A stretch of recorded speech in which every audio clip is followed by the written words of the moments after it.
Nega fikrlarimiz tartibsiz?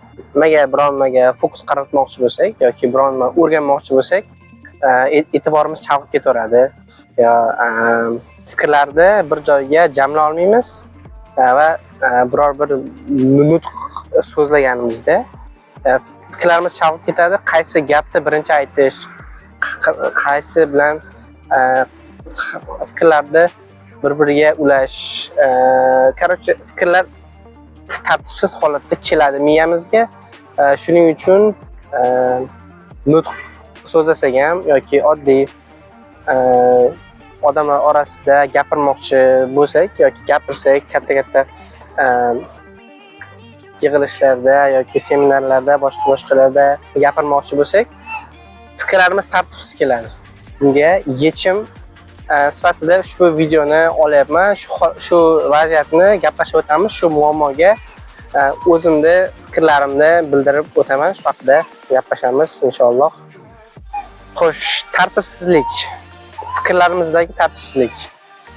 Bunga asosiy sabab sifatida men hayotimizdagi tartibsizliklarni oldim, ya'ni fikrlarimiz tartibsiz bo'lishiga sabab bu hayotimizdagi tartibsizliklar. Ya'ni nima demoqchiman? Ya'ni xonamizdagi tartibsizlik yoki kiyimimizdagi, kiyinishimizdagi tartibsizliklar yoki o'sha agar sumka olib yuradigan bo'lsak, o'zimiz bilan o'sha sumkamizdagi nima olib yurishimiz, kerakli narsa buyumlar olib yuribmizmi yoki orasida keraksiz narsalar ham, keraksizlari ham bormi? Ijtimoiy tarmoqlardagi tartibsizliklar. Ya'ni biz kerakli odamlarga obuna bo'lganmizmi, kerakli odamlarni kuzatamizmi yoki keraksizlarnimi? Shu. Ya'ni keraksiz odamlarga obuna bo'lish, ularni kuzatish ijtimoiy tarmoqlarda, shu Instagram, YouTube va boshqa ijtimoiy tarmoqlarda keraksiz obunalar bizni hayotimizga tartibsizlik keltirib chiqaradi. Ya'ni ovqatlanishdagi tartibsizliklar ham misol qilishlik mumkin. Yoki kunimizdagi tartibsizliklar, o'zimiz nima xohlasak shuni qilishligimiz, qandaydir biror ma'lum bir qoida asosida, ma'lum bir prinsiplar asosida yashamaslik yoki sport bilan shug'ullanmaslik mana shu hayotimizga tartibsizliklarni keltirib chiqaradi. Men ijtimoiy tarmoqlardagi tartibsizliklarga to'xtalib o'tmoqchiman. Chunki bu muammoga, kamchilikka men ham to'g'ri keldim. To'g'ri shuni yechishga harakat qildim. Ya'ni o'zimni kuzatganimda, o'zimda nima ijtimoiy tarmoqlarda kimni kuzatishim, kimlarga obuna bo'lganligim, kimlarni videolariga like bosayotganim yoki umuman ko'rib kuzatayotganlarimni tahlil qilib ko'rdim. Shunda bildimki, ijtimoiy tarmoqlardagi tartibsizliklar hozirgi kunda texnologiya davrida juda katta hayotimizga tartibsizlik, keraksiz narsalarni olib kiradi va fikrlarimiz chalg'ishiga, noto'g'ri fikrlar, keraksiz fikrlar paydo bo'lishiga olib keladi.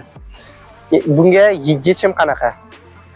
Birinchi o'rinda ijtimoiy tarmoqlarga kiring, o'sha Instagram, YouTube yoki qaysi ijtimoiy tarmoq ishlasangiz, WhatsApp yoki TikTok, boshqa kimlarni kuzatyapsiz, kimlarga obuna bo'lyapsiz, kimlarga like bosyapsiz, shularni kuzating. Aynan bu kerakmi? U insonlar kuzatishimiz, ularni ijtimoiy tarmoqlarda doimo kuzatib borish, videolariga like bosish va boshqalar. Shuni tahlil qilish kerak. Aynan hozirgi paytda kerakmi? Shuni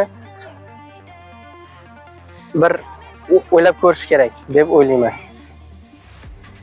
Keyin keraksiz obunalardan chiqib ketish kerak. Obunalarni bekor qilish kerak.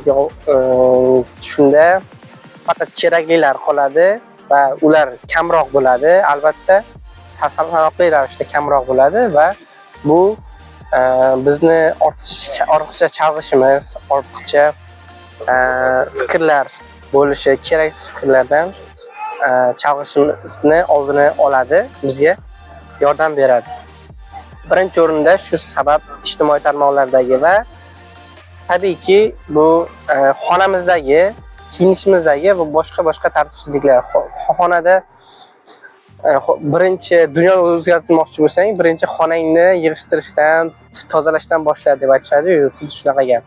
Birinchi o'rinda o'sha xonani, kiyinishni to'g'ri, tartibli qilishlik kerak, shunga o'zgartirishlik kerak.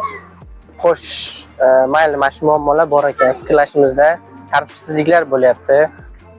Bularga asosiy sabab mana shu ijtimoiy tarmoqlar va boshqa hozir aytib o'tilgan variantlar ekan, mana shular ekan. Endi bularga yechim qanaqa? Endi shu muammolarga yechim haqida gaplashamiz. Birinchi yechim, men o'ylashim bo'yicha, bu hayotni rejalashtirish. Biror bir maqsad qo'yib, o'shanga pog'ona harakat qilish va to'g'ri hayotni rejalashtirish. Ya'ni bugun misol uchun uyg'ondim, ertalab turaman, bloknotni ochaman-da, yozaman. Bugun sog'lom ovqatlar yeyman, fast food va boshqa keraksiz yog'li yoki juda achchiq ovqatlarni, shirinliklarni yemayman, kamaytiraman deb kichik bir reja qo'ydingiz, misol uchun ovqatlanish bo'yicha. Shuni qilishingiz bu sizga birinchi tartibni olib keladi. 1% sekin-sekin, kichik qadamlar bilan to'g'rilab borishimiz kerak. Va o'sha to'g'ri kiyinish. Bu kiyinish deganda qandaydir qimmat kiyimlar kiyish va boshqa haqida aytmoqchi emasman. To'g'ri kiyinish deganda men birinchi o'rinda toza kiyinishni nazarda tutyapman. Toza kiyingan inson buni hayotida tartib bo'ladi, kiyinishida ham, boshqa hayotida ham tartibli bo'ladi deb o'ylayman. Ikkinchi yechim bu menimcha soddalashtirish, ya'ni murakkablashtirmaslik. Bu boya aytib o'tgandek, ijtimoiy tarmoqlardagi keraksiz obunalarni olib tashlashlik, keraksiz fokusni oladigan, chalg'ishimga sabab bo'ladigan o'sha ma'lumotlardan, insonlardan voz kechish, ularni shunchaki qo'yib yuborish, kuzatmaslik. Bu soddalashtirish bo'ladi, osonlashtirish, murakkablashtirishni oldini olish.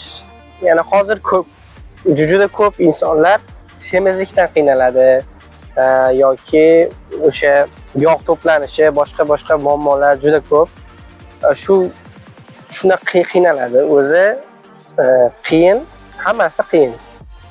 Shuning uchun ovqatlanishda ham soddalashtirish kerak. Shunday kerakli ovqatlarni, kerakli mahsulotlarni yeyishlik kerak, qabul qilishlik kerak.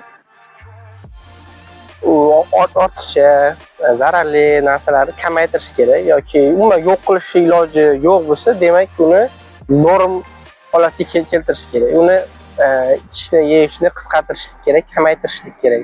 Hamma narsa, hamma katta ishlar kichik ishlardan boshlanadi. Kichik rejalar, kichik maqsadlar orqali shu harakat qilishdan boshlanadi.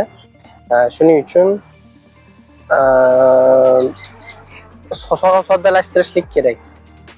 Qiyinlashtirib, murakkablashtirmaslik kerak.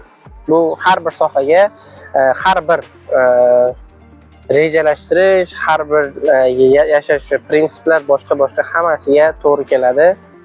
Ya'ni soddalashtiring. Bugungi aytib o'tmoqchi bo'lgan ma'lumotlarim shundan iborat edi. Asosiy maqsad shu fikrlarimizdagi chalg'ishlarni, fikrlashimizdagi tartibsizliklarni oldini olish. Xulosa qilib aytadigan bo'lsak, hayotimizdagi tartibsizliklar bu fikrlarimizga, ongimizga ko'char ekan. Shuning uchun hayotimizni to'g'rilasak, reja asosida yashasak va soddalashtirsak, murakkablashtirmasak hayotimizni, shunda fikrlarimiz ham tartibli bo'ladi. Juda ko'p narsalarga fokus qila olamiz, diqqatimizni ushlab tura olamiz. Undan keyin birorni o'rgana olamiz, biror bir ishni unumli ravishda qilish imkoniyatimiz bo'ladi. Meni bugungi aytmoqchi bo'lgan fikrlarim shundan iborat edi. Sog' bo'linglar. Keyingi video kontentlarda ko'rishguncha sizlar bilan Doston Hashimqulov bo'ldi. Bum.